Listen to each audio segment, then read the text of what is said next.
आइए जानते हैं झारखंड की 25 फटाफट बड़ी खबरों को। आज 8 नवंबर दिन शुक्रवार, हिंदी तिथि सप्तमी। और हाँ दोस्तों, आपको पता होगा कि महापर्व छठ पूजा का आज सुबह का अर्घ है, जिसे झारखंडी भाषा में अर्घ भी बोला जाता है। और शायद अभी कई जगहों पर अर्घ पड़ भी गया होगा। अगर आप सब भी छठ पूजा का प्रसाद खा लिए हैं तो मेरे लिए भी कमेंट बॉक्स में भेज दीजिए। तो चलिए शुरुआत करते हैं अपनी पहली और महत्वपूर्ण खबरों से।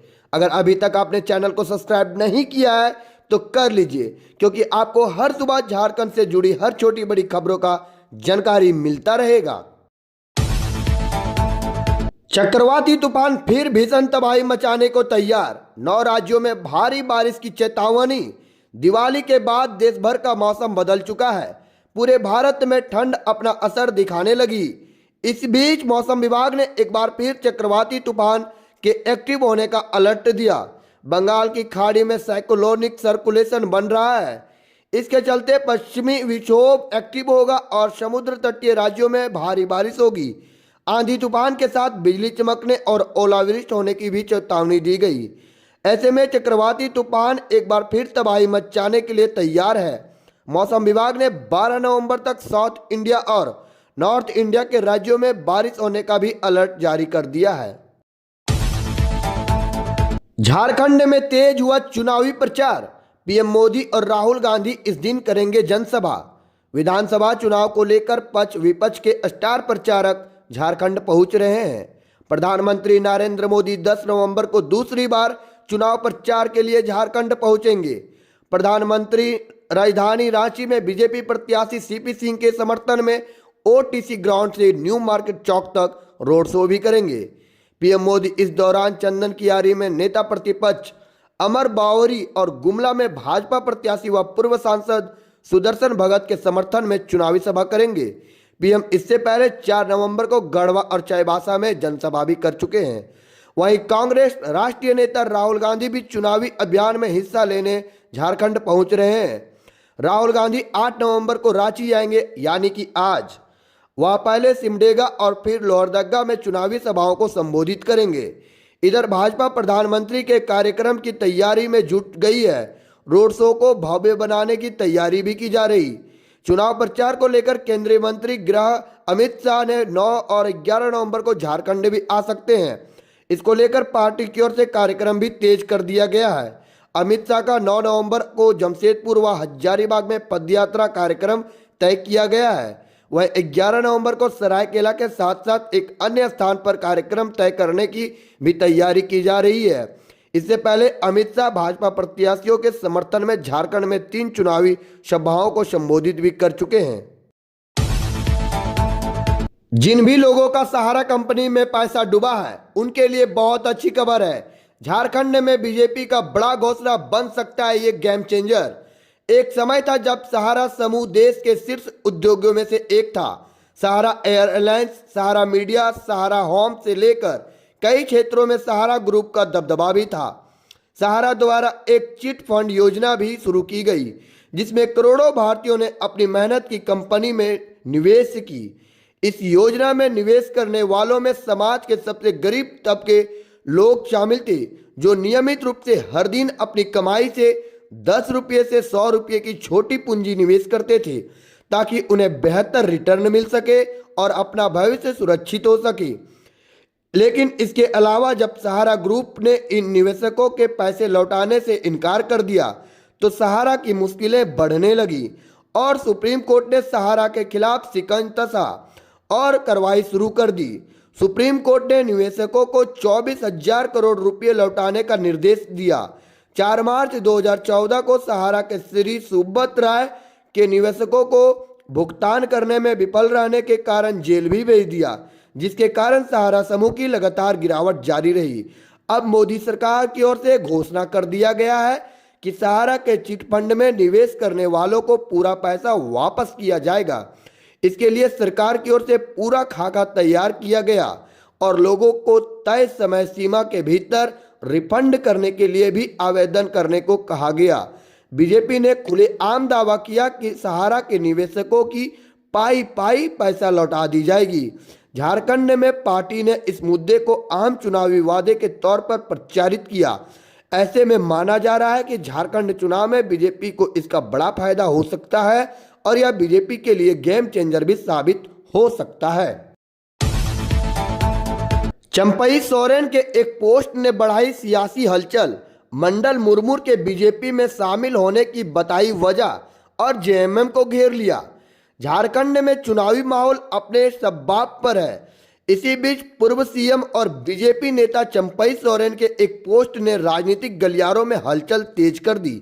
दरअसल चंपई सोरेन ने सिद्धू कान्हू के वंशज मंडल मुर्मू के बीजेपी में शामिल होने और बांग्लादेशी घुसपैठी के मामले में झारखंड मुक्ति मोर्चा पर हमला बोल दिया और उन्होंने एक्स हैंडल पर लिखा है, संथाल हुल के अमर शहीद सिद्धू कान्हू के वंशज मंडल मुर्मू भी बीजेपी में शामिल हो गए। क्या आप जानना चाहते हैं कि आदिवासी समाज से जुड़े मुद्दों को उठाने वाले इस युवक ने निर्णय क्यों लिखा? ये लिख रहे हैं चंपई सोरेन जी। इसे समझने के लिए आपको संथाल परगना की वीर भूमि भोगनाडीह की परिस्थिति को देखना होगा। वहां जाते वक्त रास्ते में और वीरों के उस पवित्र गांव में आपको सड़क किनारे कई नए पक्के मकान मिलेंगे जिस पर एक राजनीतिक दल के झंडे भी दिखेंगे। चंपई सोरेन ने दावा किया कि इनमें से अधिकतर मकान बांग्लादेशी घुसपैठियों के हैं। उन पर लगे झंडे बताते हैं कि उन्हें आदिवासियों की जमीन लूटने, बहू बेटियों की अक्षमता से खिलवाड़ करने के साथ साथ आदिवासी समाज के ताने बाने को बिगाड़ने की हिम्मत कहां से मिलती है। ये सब का करा धरा हेमंत सोरेन है। ये चंपई सोरेन का कहना है। अपना गांव अपनी सरकार। झारखंड के रांची में नक्सलियों ने लगाए चुनाव बहिष्कार के पोस्टर, कहा वोट देने ना निकलें वरना जान से मारे जाएंगे। झारखंड में विधानसभा चुनाव को लेकर तैयारियां चल रही है। ऐसे में 13 नवंबर को पहले चरण के मतदान से पहले ही प्रतिबंधित उग्रवादी संगठन People's Liberation Front of India ने झारखंड के मांडर विधानसभा क्षेत्र के अंतर्गत बेड़ो और खूंटी जिला में पोस्टर लगाकर प्रशासन की बेचैनी भी बढ़ा दी। दरअसल प्रतिबंधित उग्रवादी संगठन पीएलएफआई के द्वारा चुनाव बहिष्कार को लेकर बैनर लगाया गया है। बैनर में खनिज संपदा के दोहन और आम जनता की उपेक्षा का आरोप लगाते हुए अपना गांव अपनी सरकार बनाने का आह्वान किया। प्रतिबंधित उग्रवादी संगठन पीएलएफआई के नाम से लगे बैनर को पुलिस ने तत्काल जब्त कर लिया। इसके साथ ही आसपास लगे सीसीटीवी फुटेज के माध्यम से पोस्टर लगाने वाले के बारे में जानकारी जुटा रही है।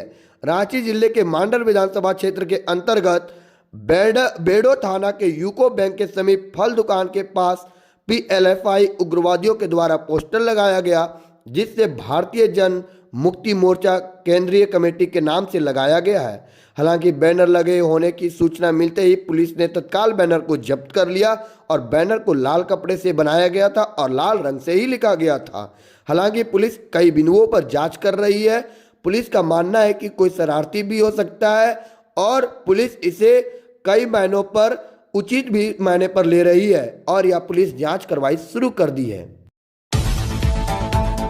मां का दूध पिया तो सामने आ जाओ। जेएमएम और भाजपा के बीच एक्स पर क्यों मच गया बवाल। झारखंड चुनाव को लेकर भाजपा और झामुमो के बीच सोशल मीडिया पर लड़ाई छिड़ गई है। दरअसल बुधवार को भाजपा प्रदेश अध्यक्ष बाबूलाल मरांडी ने हेमंत सोरेन पर 25 लाख रुपए में जेएसएससी सीजीएल की एक सीट बेचने का आरोप लगाया है। उन्होंने अपने एक्स ट्विटर हैंडल पर लिखा, भ्रष्टाचार के सारे रिकॉर्ड तोड़ने के बाद हेमंत सरकार ने युवाओं के सुनहरे भविष्य को बर्बाद करने का निर्णय लिया है। इसी का नतीजा है कि नौकरी देने के नाम पर सीट बेची जा रही है।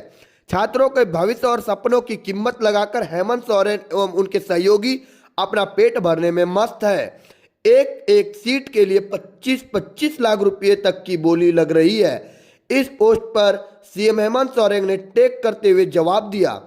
सीएम का कहना है बाबूलाल मरांडी के पास कि आपके पास ईडी है, सीबीआई और दुनिया की सभी एजेंसियां का कुनबा है। आप किसी भी एजेंसी से जांच करवा लीजिए। अगर युवाओं के मुद्दे पर एक भी गलती निकल जाए तो मुझे 5 महीने नहीं 50 साल के लिए जेल डाल दीजिए, मैं कुछ नहीं बोलूंगा। इस पूरे मामले पर सीएम हेमंत सोरेन ने गुरुवार सुबह एक पोस्ट किया। उन्होंने लिखा, अगर हिम्मत है तो सामने से लड़ो, कायर अंग्रेजों की तरह लगातार पीछे से वार मत करो। क्यों कर रहे हो पीछे से वार? कभी ईडी, कभी सीबीआई, कभी कोई एजेंसी, कभी कोई। अब अरबों रुपये खर्च कर दिए मेरी छवि बिगाड़ने में। अजब हालत है दोस्तों। एक्स पर मचे बवाल को लेकर झामुमो नेता मनोज पांडे ने कहा, यह पूरी लड़ाई असली 56 इंच और नकली 56 इंच के बीच है। हम झारखंडी लोग लड़ते हैं और जीतते भी हैं। ये 56 इंच का नारा देते हैं लेकिन काम वैसा कुछ नहीं करते। ये ईडी सीबीआई चुनाव आयोग को आगे कर देते हैं। क्यों हेलीकॉप्टर रुकवा देते हो? झारखंड में आए हो गुजरात से, असम से, एमपी से, और यहाँ झारखंडी को इसी जमीन पर चुनौती दोगे? माँ का दूध पिया है तो सामने आ जाए। राजनीतिक लड़ाई सुचित से लड़ो। झारखंड में कौन जीतेगा 2024 का चुनाव? पप्पू यादव ने बताया उस पार्टी का नाम। झारखंड विधानसभा चुनाव में अब चंद दिन ही बचे हैं और राजनीतिक माहौल गर्माता जा रहा है। इसी क्रम में बिहार के पूर्णिया से निर्दलीय सांसद राजेश रंजन उर्फ पप्पू यादव ने झारखंड में कांग्रेस और झारखंड मुक्ति मोर्चा गठबंधन के प्रति अपना समर्थन जताते हुए कहा कि राहुल गांधी की विचारधारा और मुख्यमंत्री हेमंत सोरेन के विकास मॉडल के आधार पर राज्य में एक बार फिर गठबंधन की सरकार बनेगी। पप्पू यादव का मानना है कि झारखंड की जनता भाजपा को नकार कर गठबंधन का समर्थन करेगी ताकि यहां विकास और सामाजिक समता बनी रहे। पप्पू यादव का भाजपा पर फिर से हमला हुआ। रांची स्थित कांग्रेस भवन में मीडिया से बात करते हुए पप्पू यादव ने भाजपा पर जमकर निशाना साधा। उन्होंने आरोप लगाया कि भाजपा झारखंड में आदिवासियों और दलितों की नहीं बल्कि पूंजीपतियों की सरकार लाना चाहती है। उन्होंने यह भी दावा किया कि राज्य की जनता 13 और 20 नवंबर को अपने मतदान कर भाजपा को करारा जवाब देगी। पप्पू यादव ने कहा, लोग राहुल गांधी की विचारधारा और हेमंत सोरेन के विकास मॉडल से वाकिफ हैं और वे इसका समर्थन भी करेंगे और यहाँ पे गठबंधन की सरकार जीतेगी भी। हेमंत सोरेन ने कहा कि मुख्यमंत्री असम का और झारखंड में घूम घूम कर वोट मांग रहे हो। असली कहानी क्या है सुनिए। झारखंड के सीएम हेमंत सोरेन का हमला जब असम के मुख्यमंत्री पर हुआ तो उन्होंने कहा कि उनसे पूछे कि जब उनके राज्य में आदिवासी लड़कियों का शोषण हो रहा था तब वो कहाँ थे, वोट क्यों नहीं मांग रहे थे झारखंड में आकर। एक गर्भवती महिला के साथ 25 लोगों ने सामूहिक दुष्कर्म किया। उन्हें जेल से बाहर निकालने के लिए वोट मांगे जा रहे थे। भाजपा के धंधेबाजों की नजर झारखंड की खनिज संपदा पर है। छत्तीसगढ़ के जंगलों को नष्ट किया जा रहा है। जानिए इस राज्य के शुभचिंतकों को, असम के मुख्यमंत्रियों को। ये लोग झारखंड को भी लूटना चाहते हैं। उन्होंने बुधवार को कोल्हान में 3 चुनावी सभाओं को संबोधित किया। चक्रधरपुर में सुखराम उरांव, बोडो में मंगल कालिंदी और कांड्रा में गणेश महली को विजयी बनाने की भी अपील की। महाराष्ट्र में चुनाव ठीक नहीं चल रहा है, इसलिए पीएम सीएम यहीं मंडरा रहे हैं झारखंड में। सीएम हेमंत सोरेन ने कहा कि झारखंड के साथ साथ महाराष्ट्र में भी चुनाव है। महाराष्ट्र में बीजेपी की कोशिशें ठीक नहीं चल रही है, वहां गठबंधन की सरकार ही बनेगी। अब तो झारखंड में पीएम सीएम से लेकर पूरा मंत्रिमंडल गिद्ध की तरह मंडरा रहा है। झारखंड को चारागाह बनाने की साजिश रच रहे भाजपा के राजनीतिक गिद्धों को तीर धनुष से जवाब देना होगा जनता को।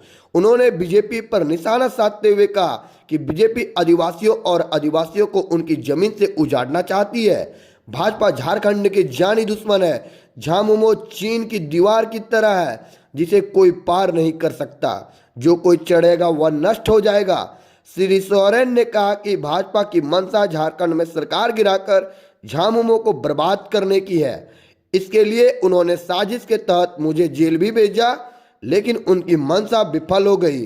अब उन्हें झारखंड की जनता बताएगी कि झारखंड में किसका सरकार बनता है, भाजपा या गठबंधन का। दोस्तों आज के लिए इतना ही। खबर देखने के लिए बहुत बहुत धन्यवाद। फिर मिलेंगे कल इसी सुबह। अगर अभी तक आपने चैनल को सब्सक्राइब नहीं किया है तो कर लीजिए। आपको झारखंड से जुड़ी हर छोटी बड़ी खबरों का जानकारी आपको हर सुबह मिलता रहेगा। थैंक यू दोस्तों।